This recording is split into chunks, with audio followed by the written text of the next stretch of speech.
Now, for the first pleat, for the first fold, get your pencil and you want to go right here at the waist, and then you want to feel where the princess seam is. See the princess seam, all right? And so then mark with a little cross mark right there. So that's going to be your first fold. So you're going to take that and then fold this mark. Do you see that? To then the princess, and go as far as you can to the center front. All right, so see how I'm folding? And then what you want to do, this is really important, guys, when it comes to the draping. You don't just want to fold here, because then look, it goes away. Your pleat goes away. All right, the more lower you go. So you want to just keep folding, and fold not just at the top, but fold also at the bottom. Just keep folding, so then the pleat it continues, all right? So that's really important. So I'm folding and folding towards the center front as much as I can go. And then just keep doing that evenly underneath. Let me just show you. Let me turn this around so you guys can see. See?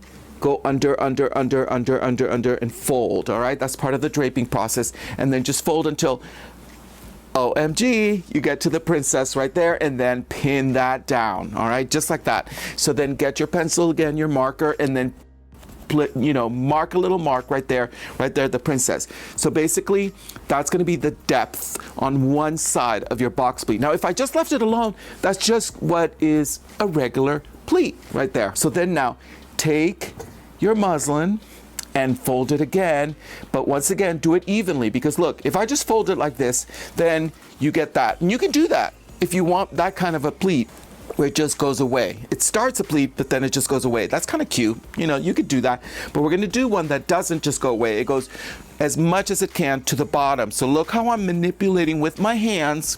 This is part of the draping. I'm also grabbing it at the bottom, so I can get as much as I can of that pleat down here, and then still creating the shape. So I'm going to go, see the fold? I'm going to try and go as much as I can to the side seam area, okay? Because that'll give me more of a pleat, more depth to my pleat. So I just keep folding, and then folding down here.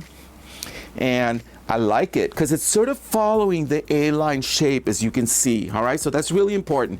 Now, when I'm satisfied with that, I said, okay, I love that. Now I just pin. So I pin right there, and then now I mark this area. If you hadn't marked it, you wouldn't know where that pleat was. So it's really important that you do that.